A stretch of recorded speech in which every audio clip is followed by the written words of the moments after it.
আপনারা সাক্ষী আছেন, এক সময় টাঙ্গাইলকে বলা হতো আওয়ামী লীগের ঘাঁটি।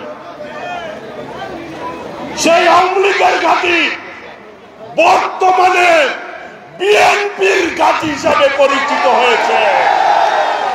একদিনে হয় নাই, দীর্ঘদিনের শ্রম ঘামের মধ্য দিয়ে এই ঘাঁটিটি প্রতিষ্ঠিত হয়েছে। শহীদ রাষ্ট্রপতি জিয়াউর রহমানের ঘাঁটি, দেশনেত্রী বেগম খালেদা জিয়ার ঘাঁটি, দেশ নায়ক তারেক রহমানের ঘাঁটি। প্রিয় ভাইরা, আপনারা এই গোপালপুরে অনেকে কষ্ট করেছেন, নির্যাতন ভোগ করেছেন। প্রিয় নেতা, আমি বলতে চাই, এই টাঙ্গাইলে এই ফ্যাসিস্ট খুনি হাসিনা ক্ষমতায় আসার পর 17 বছর সবচাইতে বেশি নির্যাতন ভোগ করছে গোপালপুরের জনগণ। গোপালপুরের জনগণ আওয়ামী লীগের কাছে মাথা নত করে নাই। শুনলে অবাক হবেন, সকালেই টেলিফোন আসতো, ভাই আমার গরু নিয়ে গেছে, আমার ক্ষেতের ধান তুলে নিয়ে গেছে, পুকুরের মাছ নিয়ে গেছে, আমার ভাইকে হত্যা করেছে, আমার ভাইয়ের পা কেটে ফেলেছে। গোপালপুরে বাজারে যখনই আসতো, এইখানে একটা ব্রিজ আছে থানার সামনে, ব্রিজে আওয়ামী লীগের অফিস ছিল, গুন্ডা পান্ডারা বসে থাকতো, বিএনপি দেখলেই মারধর করতো আর টাকা পয়সা নিত না। 17 বছর নির্যাতন ভোগ করেছে গোপালপুরবাসী, কিন্তু একজন নেতাকে দল থেকে বিচ্ছিন্ন করতে পারে নাই।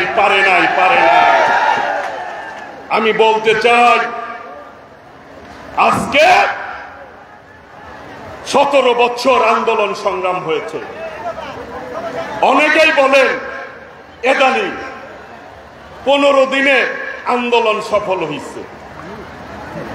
আমি বলতে চাই, বিএনপি লক্ষ লক্ষ নেতা কর্মী জেলে নির্যাতন ভোগ করেছে, অনেকের হাত নাই পাও নাই, পঙ্গু হয়েছে। আমাদের নেত্রী বিনা বিচারে জেল খেটেছে। আমাদের নেতা এখানে আজকে উপস্থিত, বাংলাদেশে থাকার কথা, আজকে নির্যাতনের কারণে, মামলার কারণে আজকে বিদেশে থেকে দলের নেতৃত্ব দিচ্ছে। কোন দল? যেই দল বাংলাদেশের স্বাধীনতা দিয়েছে, স্বাধীনতার ঘোষকের দল শহীদ রাষ্ট্রপতি জিয়াউর রহমানের দল। সেই দলের ভারপ্রাপ্ত চেয়ারম্যান, তার যোগ্য উত্তরসূরি দেশনায়ক তারেক রহমান বিদেশের মাটিতে থাকবে হয়, কিন্তু তারপরে বাংলাদেশে এই অবস্থা হয়েছে। আজকে বলতে চাই, যারা বলতে চান বিএনপি আর আওয়ামী লীগ নাকি মুদ্রা রেপিট ওপিট, বিএনপি কি বাকশাল কায়েম করে গণতন্ত্র দিয়েছে? দেয় নাই? আমাদের নেতা দীর্ঘদিন বিদেশে থেকে এই গণতান্ত্রিক আন্দোলনের নেতৃত্ব দিয়ে আজকে ছাত্র জনতার বিপ্লবের মধ্য দিয়ে আজকে ফ্যাসিবাদের পতন হয়েছে। এই পতনের কৃতিত্ব বাংলাদেশের জনগণের, দেশপ্রেমিক জনগণের, আর নেতৃত্ব দিয়েছে দেশ নায়ক তারেক রহমান।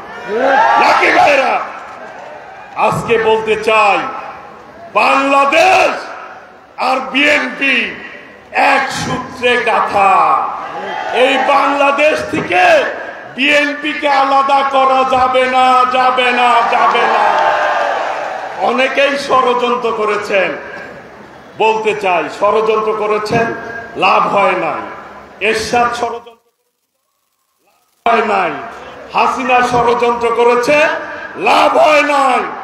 এখনো যারা চিন্তা করেন লাভ হবে না, আপনারা বিচ্ছিন্ন হয়ে যাবেন। কারণ এই দেশের জনগণ এর ভালোবাসার প্রতীক শহীদ রাষ্ট্রপতি জিয়াউর রহমান, দেশ নেত্রী বেগম খালেদা জিয়া, দেশ নায়ক তারেক রহমান, বিএনপি কাজেই বিএনপিকে মুদ্রার এপিঠ ওপিঠ বলা যাবে না। বিএনপি হচ্ছে বাংলাদেশের মানুষের হৃদয়ের দল, গণতান্ত্রিক দল। কাজেই গণতান্ত্রিক আন্দোলনের সংগ্রামে আমাদের নেতা নেতৃত্ব দিয়েছেন।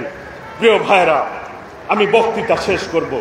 আমি শুধু একটি কথাই বলতে চাই, আপনারা অনেক কষ্ট করেছেন, অনেক নির্যাতন ভোগ করেছেন। আর কয়টা দিন আপনারা ঐক্যবদ্ধ থাকেন। কেউ যারা ত্যাগ স্বীকার করেছেন, নির্যাতন ভোগ করেছেন, এই 17 বছর যারা মাঠে ছিলেন, দয়া করে তারা ঐক্যবদ্ধ থাকবেন। নতুন যারা আসে তাদের কারণে আপনারা ঐক্য বিনষ্ট করবেন না।